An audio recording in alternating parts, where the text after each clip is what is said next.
अब हम बात करेंगे HTML के सिंबल्स के बारे में कि किस तरह से हम कोई भी सिंबल जो है ना ऐड कर सकते हैं अपने HTML या अपने वेब पेज पे।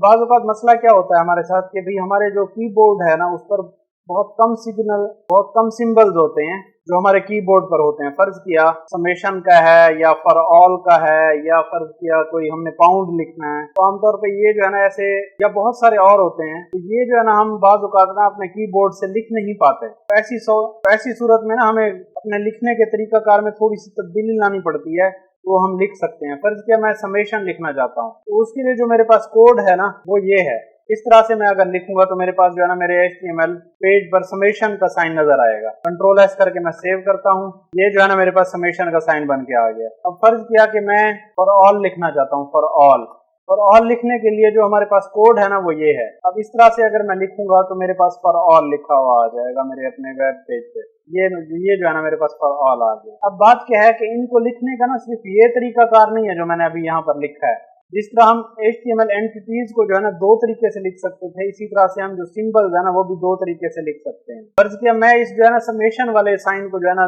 दूसरे तरीके से लिखना चाहता हूँ। फर्ज किया ये मैं इसी के सामने ही लिख दूंगा। वो ये तरीकाकार है कि एंड सम और फिर उसके बाद जो है ना ये सेमी कॉलम, ये भी समेशन लिखेगा और ये जो हमारे पास ये डिजिट में कुछ लिखा हुआ है या सिंबल में कुछ लिखा हुआ है, ये भी हमारे पास समेशन का साइन बनाएगा।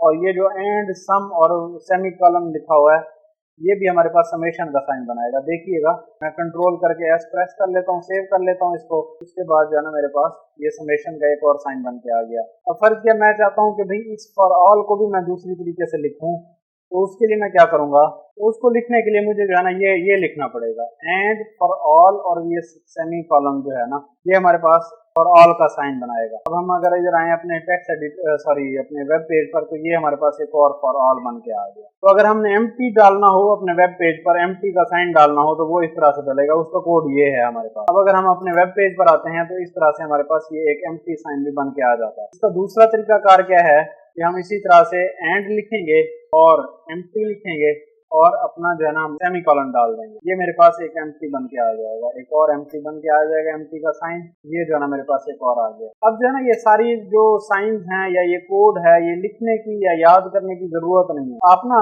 ये गूगल भी कर सकते हैं। अगर आप गूगल करेंगे HTML सिंबल्स, तो ये सारे के सारे सिंबल्स जो हम आमतौर पर यहाँ पर नहीं लिख सकते, तो वो आप गूगल करके भी लिख अपना वो जो कोड भी बता देगा आपको, दोनों तरीके भी बता देगा कैसे कैसे लिखना है। उम्मीद करता हूँ आपको ये बात समझ आ गई होगी। अगर आपको ये वीडियो पसंद आई है तो वीडियो लाइक जरूर कर लीजिएगा, और अगर आप इसी तरह का मजीद कंटेंट देखना चाहते हैं तो हमारे चैनल को सब्सक्राइब कर लें।